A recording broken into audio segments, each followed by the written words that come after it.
They always say, do today what your future self is going to thank you for. The students that we pour into now, those are the parents of tomorrow. The youth ministry really is the growth engine and the lifeblood of the church now, but also the church in the future. The church that you love will reflect the health of the youth ministry now in the next 10 years. Today, we're talking about how your youth ministry can grow your church overall.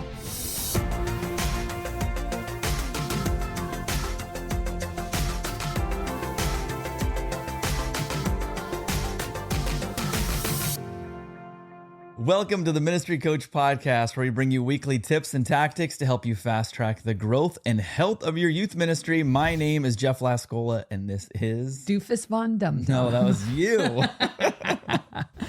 I know. I called myself Doofus Von true. Dum Dum. Yeah, That's what you called me last week. Truly, I am the Doofus Von Dum Dum. All right. So today we're going to talk all about how your youth ministry can grow your church overall. And hopefully that doesn't come as any surprise for you guys, but youth ministry really is the growth engine, the lifeblood, or it can be, of a lot of churches. And unfortunately, sometimes church leadership is just not on board with that idea, or they haven't fully absorbed, or they don't fully believe that. Because, you know, when I talk to a lot of youth pastors, unfortunately, what I hear is that the leadership of their church is not willing to give the correct staff, like the correct ratios of staff, the correct budget, the correct space. Like sometimes these youth groups and youth pastors have nowhere to put the kids. They don't have the right space.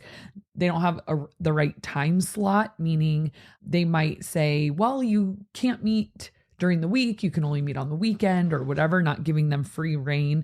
They don't give them support or resources. And so a lot of youth pastors find themselves in a really difficult position because the youth ministry really is the growth engine and the lifeblood of the church now, but also the church in the future. The church that you love will reflect the health of the youth ministry now in the next 10 years. And I really wish that all church leadership, all senior pastors could get on board with that idea, that think of the church that you want to have in 10 years.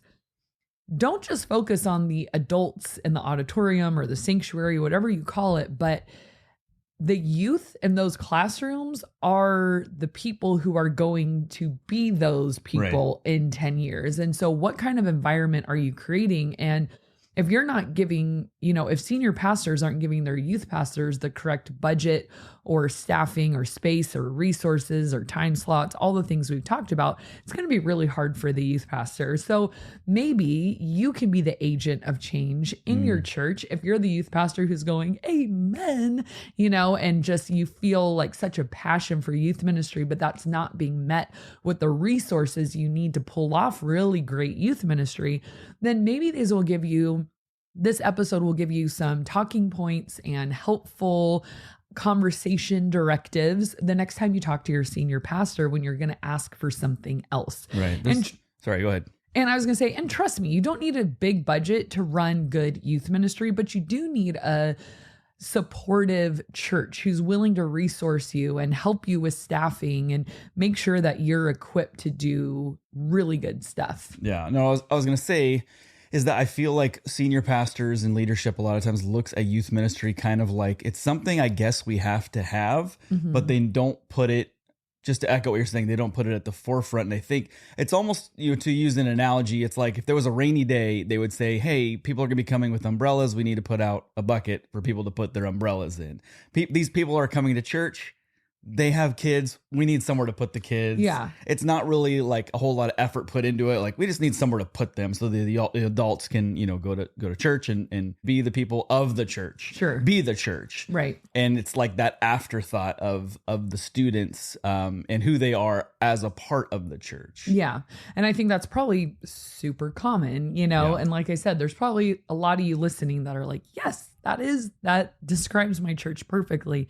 And I've heard that story, different church, different pastor, different city, same story. Right. You know, it's so common, unfortunately. So why is the youth ministry the engine to grow the church overall? Well, I'm going to give you a couple reasons. Number one, because great youth ministries attract young families. So we've talked about this on an episode before.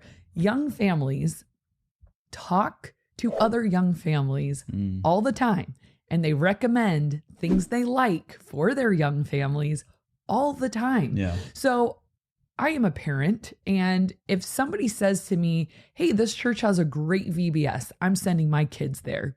Guess what? I'm not Googling anything. I'm going where my friends are going, and I'm going to sign them up with them. No more needs to be said about it. If they say, oh, we went last year and it was fabulous, my kids loved it, registration starts this date. That's the only selling point that I usually need. Because you're trusting the source. Absolutely. And we have this group in our community. It's like this big group of friends, and they all have kids around the same age, and they all kind of travel as a flock, you know, together to all the different things. And their kids all attend the same camps and sports and holidays and vacations and all this stuff. And so those groups exist everywhere, you know, these tight-knit groups of families, and what they love, they share and they bring each other to. And we watch them all kind of come one by one to, you know, church and our youth group and all of that. And it's not because I was going door to door and saying like, hello, would you like to attend our church? We could really use some young families. But young families over time bring other young families. And, you know, as a parent, like a lot of parents are looking for something really high quality to send their kids to, you know, even if they're not a Christian family necessarily. If they hear about a thriving youth group on a Wednesday night, chances are if their kid hears about it at school, they're going to bring their kid. And then, you know, eventually you might see those kids bring their parents. So like if the kid loves it, the parent is kind of a drop-off pickup kind of parent. Who knows? I've seen it happen so often where eventually the parents will make it in if their kids love it. Because, and maybe I'm jumping the gun here on one of your points, but a parent will go where their kids are happy. Yeah, you know, we can go there because I was going to talk about that. Most parents obviously want their children to go to church. And if it comes down to there's church A that the parent really loves, but the students or the kids are like, I don't like it at all, or there's nothing for me there, versus church B where the kid is just like thriving and loves the youth ministry. And maybe the adults like the church service itself is not that great. They're going to go with the one where their kids are most of the time, not all the time. I think you're totally right. I think more often than not, a parent will put up with a church maybe that they don't love. It wouldn't be their first choice if they don't have to beg their kid to go to church. Like we were talking about that in the junior high service today, that church should never be like, oh, we have to go, but like you're so excited to be there. And parents, if they know, like some of my students, they come all three services. I'm like, guys, I'm talking about the same exact thing, doing the same message, or playing the same game, yet they want to be there because it's fun and that's where their friends are. And then they can answer the questions because they already know the answers. And that always happens. And I'm like, hey, you're learning so good. Information retention. That's great. I'm very proud of you. This girl raised her hand this morning because I was like, what does the word stagnant mean? She goes, but I was here first service. I'm like, that's okay. Just tell me what you learned. That's all right. To give a practical example of that, our daughters have gone to several VBS this year. We obviously have the church that we go to in our town, and another church in our town put on a VBS. It was great. Our youngest, loved it, and so much that on the weekend they were supposed to come back and perform in front of the church and do their little songs and stuff. And I said, okay, we're going to church today. She said, well, are we going to that church? Because I want to be up on stage and perform. I said, well, we're going to our church. And she said, but I really want to go there. I, being a good dad, was like, okay, well, we'll go to that church. And sure enough, she refused to go up on stage, and but it got you in the door. Good for you. I'm glad you went to church. No, it goes to show though. I mean, I was even willing to go. Like, I know we'll probably not come back here, but there's nothing wrong with that church. It's just not the church that we go to. But she wanted to go so bad that it was like, And of course you're going to say yes. Right. Like if your kid is begging to go to a church, you're going to say yes. But I won't be fooled twice because I know she's not going to go up on stage and sing next maybe you time. should have gone up on stage. You'll be like, in lieu of my daughter, I knew the song. Stand-in. I'm a stand-in. He was a boy. I don't remember the song. You don't know it. It was the Nazareth VBS. Chime in at any time. As the understudy, I knew it. I could have gone up and done it. So, and the other thing about young families is they help be a growth engine, not just because they bring other young families and all of that, but young families, by very definition, are a family. So it's not just a couple, like that is going to grow the church right there. So it's me, you, and 2 kids. Well, now that's already 4 people at the church. Whereas if we were like an older couple, an empty nester or something like that, maybe our kids are gone and grown and, wherever, and it's just us. But young families, if you have a youth ministry that's bringing them in, you're getting an entire family for the church, which is so life-giving, like having all ages in the church is really important. We don't, and that's one thing I love about our particular campus is we have something for everybody. Not just our campus, our church in general, like every age group from super senior adults to infants. There's something for you and every age group is met. Like nobody just gets like, hey, you sit and be quiet while we do our thing. Right. Like everybody is included in a program, or they have events, they have things that are meant just for them.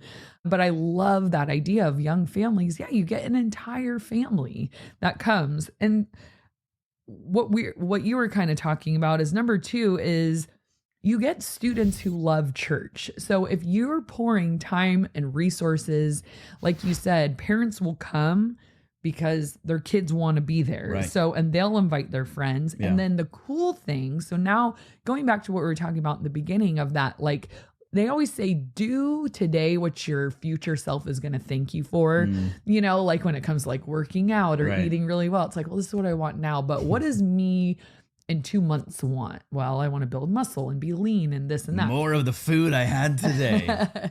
But think about like the church in 10 years, and I've watched this happen over and over and over again. The students that we pour into now, those are the parents of tomorrow. Yeah. So I've been in youth ministry. A distant tomorrow, but yeah. Better not be tomorrow. or else. Or you're in a lot of trouble.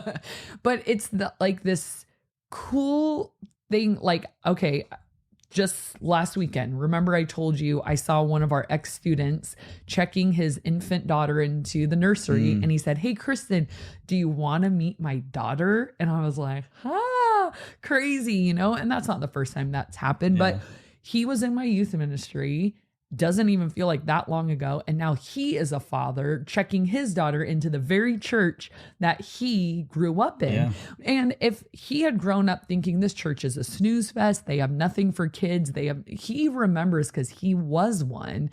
Our daughter went to my summer camp this year, Whitewater, and I posted a picture of it on Instagram. And one of my friends from college commented and she said, wow, it's so cool seeing the next generation of all of our friends, their kids are now going.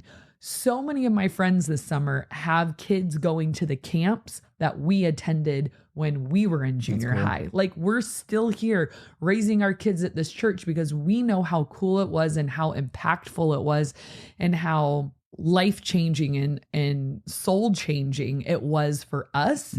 Going to this church because we just nail student ministries that where else would you want to raise your kids? Right. And so now you have this whole funnel and our kids, if they stick in this area, will be raising their kids here.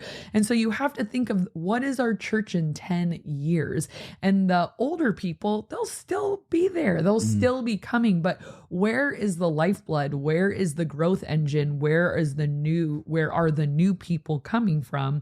And that's where it is. Were you going to say something? I kind of feel like you were like about to, and then I was like on a roll. Yeah, no, go for it. Every time you're on a roll, that's great. Okay. No, I was just going to jump in and say parents too often probably get to fight with their kids about going to school. Yeah. Going to run errands.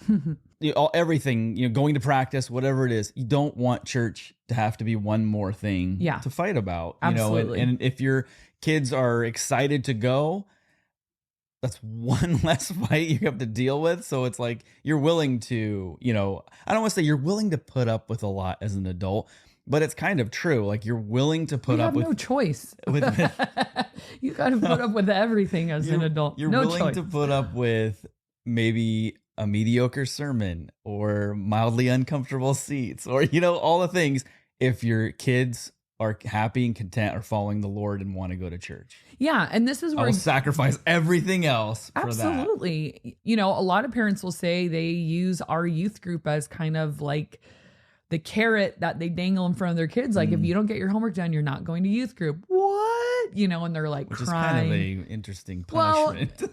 No, because it shows the value to them of it, but they don't do that with church. So church on the weekend, Okay. of course, but like youth group feels, of course, we still are studying scripture and worship and all that, but it is a lot more high energy and fun and big production and stuff like that. And so it's like this extra bonus, Gotcha. And so I get it, but yeah, I think where the youth pastor fits into this is starting to change the conversation in their church, like being that agent of change of like, hey, cast that vision to your senior pastor of what does our church look like in 10 years from now?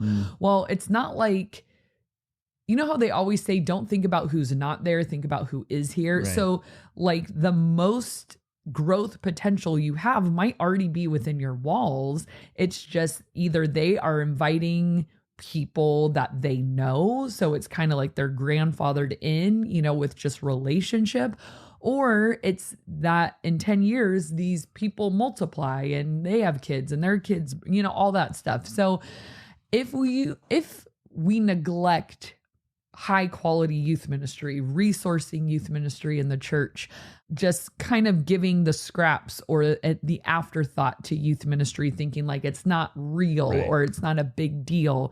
Like these are your future congregants, and whether they stay or not you will know the quality of it if they are like, yes, I'm free. I don't have to go now because my parents aren't making me, or this is where I'm staying and raising my own children. Right. That tells you everything about their experience and their growth and all of that. So I think it comes to bite people in the back sometimes because they think, oh, they're kids, they don't care. But those kids do become adults, and that I think we forget that sometimes because it feels so far away and it's like, kids will put up with whatever.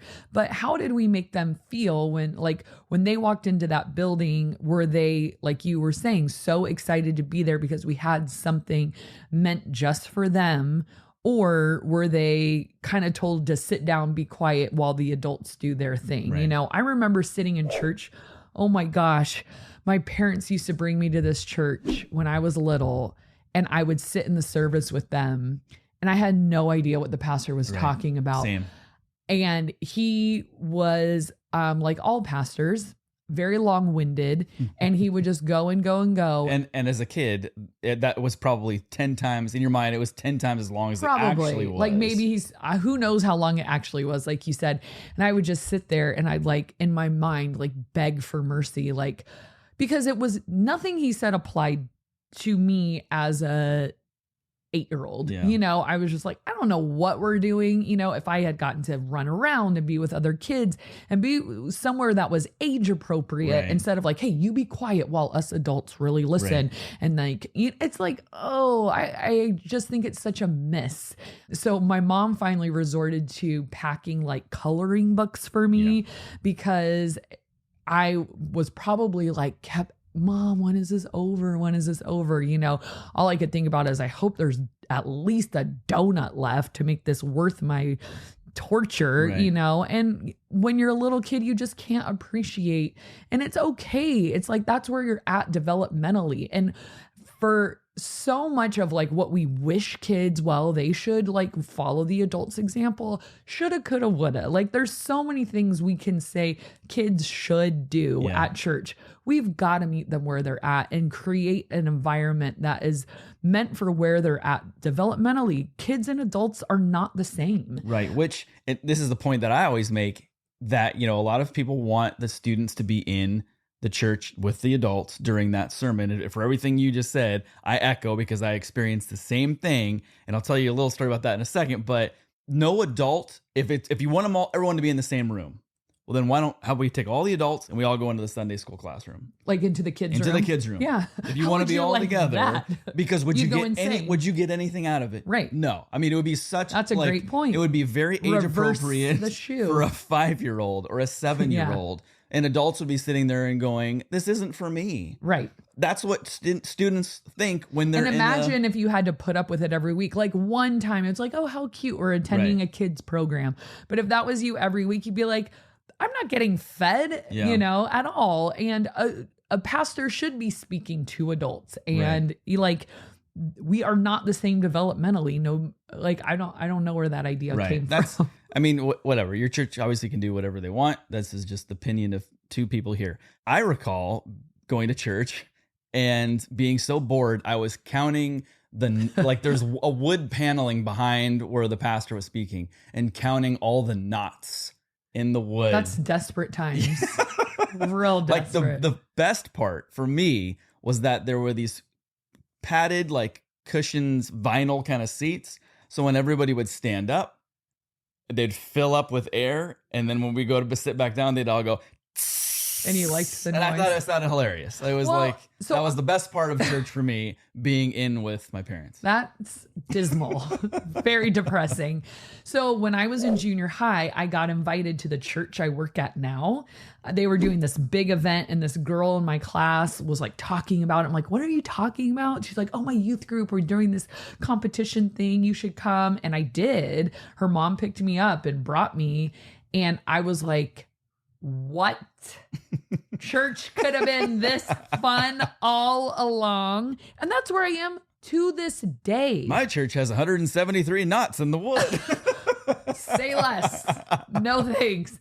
But isn't that just exactly proving our point? Is I never went back to that church again once I had the choice. Right. And I think my parents stopped going, and, they went to different churches and stuff. But I mean, I never, ever when I had the choice, would go there. And then my friend invited me to this youth group.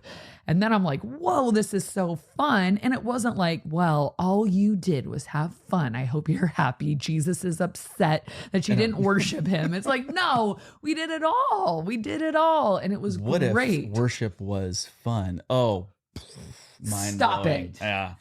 Stop. Too far, Jeff. But I was telling my students today at church, I'm like, we do serve a God of joy, and who's created us with a need for expression of excitement, and we're teaching and celebrating the best news ever. Right. It should probably feel like the best news ever. And so I was hooked. I went to this church. And like I said, that's where I work to this day, but I was hooked. I'm like, that's where I want to go. It was junior highland church, and it was just the funnest thing ever. And everyone was excited. Like, oh, is it Tuesday yet? Is it Tuesday yet? We wanted to go back. And now we're all raising our own children there, and we have the choice. I could go anywhere, where it's like, that impacted me, and I want that for my kids. And I've already seen that. So we've really, all that to say, boiling it down and ending here, we've really got to nail youth ministry. We've got to see it as the future of not just our church personally, but I mean, it really is the future of the church, Big C church. Barna did a study years ago that said the majority of people, obviously people become Christians as adults all the time, but the highest percentage of people who accepted Christ did so between the ages of 11 and 13. They were most receptive to the gospel and making a decision during that time, As you say that, it strikes me that I didn't become a Christian until I was 18. Yeah. I went to church, but it wasn't for me. No message was ever for me. And I sat in pews counting wood knots. Oh my God. And listening to the seats, cushions, and then that, but I didn't actually nothing penetrated to your heart. I thought I was mind. a Christian. I was there. You didn't hear a thing. I didn't hear a thing. It wasn't in your language, Right. you know? And that's one way to look at it is like, hey, we've got to speak the language of the mission field. And if your mission field is students, got to speak that language, because it was a couple kids in your art class that invited you to church in high school. Yeah. And that's when I was old enough to understand, because the message before was not geared towards me. Yeah. So when I was at a point where I could understand, what it was, I was like, I thought I was a Christian. Here's this gospel message that I apparently had been missing because it was so boring. Yikes. At least presented so boring. But well, shame on us if we make the Bible boring. It's not boring. And all that to say, though, too, it's not where you want to tip the scales the other way. Neglect the people that are already coming, the older generations. No, I think you just raise up the level of standard that you have for your youth ministry. Well, if you have someone waking up thinking about the adults, great. And then someone who's waking up thinking about the students, great. And both are resourced and have the budget, the staff, the space, the time, the support to do what they need to do well, everything should be A-okay. Right. Yeah. And we actually did an episode a while back about being a youth pastor at a dying church and kind of what that looks like and how to help that process and maybe speak a little truth into the senior pastor. But make sure you guys check that out if maybe you think that the church you're currently at would be classified as a dying church. So the question of the day this week is all about the Olympics, because that's the season we're in right now. And we did do an episode on Summer Olympic Games. If you want to check that out, make sure you do so. Anyways, the question of the day is, what is an event that you would love to win a gold medal in? Not whether you could, because that probably goes without saying, but you would love to win a gold medal. I love volleyball. I've been watching. I think that's the most beach or the standard. What is it? 6-person volleyball? Probably 6-person. Beach looked a little hardcore. That's a lot of shots to have to get, although the court's smaller. But yeah, I just love volleyball. I think it's so fun. Yeah. So, I mean, that would be the event I'd want to enter. And of course, if you enter, you want to win. So yeah, it's a blast. That is fun to play. I would probably choose 100 meters because I would just want the title of world's fastest man. I don't know. There's so many sports in the Olympics. I feel like that's the only one that ever gets like titled that. I'm sure there's like lifting. Do they title them the world's strongest man or? They have the world's strongest man, but I don't know if Olympics, it. Yeah, though, that's what I was just gonna say. But I feel like the 100 meters, that is the world's fastest man. So for that, like 15 minutes where you remembered my name, you're like, yeah, he was the world's fastest man. I was joking with somebody recently about every 4 years when you're in the Olympic season, you kind of remember, oh yeah, Katie Ledecky, I remember her, and you're like hardcore cheering and stuff like that. And then it's like a couple days later, you're like, I only remember Michael Phelps. Yeah. So, ask me another, like... That's what I mean. Mary Lou Retton. Yeah, there you go. This was quite a while ago. All right. The community comment of the day comes from Betsy in Progress, who says, love you guys so much. I've watched almost all your videos and I'm working on finishing the rest. Huge fan. Keep being awesome. Wow. Thanks, Betsy. Everyone likes hearing that. Seriously. That's very sweet. Thanks. Make sure you guys put in the comment section below what event would you like to win a gold medal in. And again, thank you, Betsy. Thank you guys for watching and listening. And we'll see you next time. As for every week, we bring you practical and applicable Welcome to the Ministry Coach Podcast, where every week we bring you, what is it? I don't want to go to the store. I don't want my dogs barking in the background of this podcast. Sounds serious.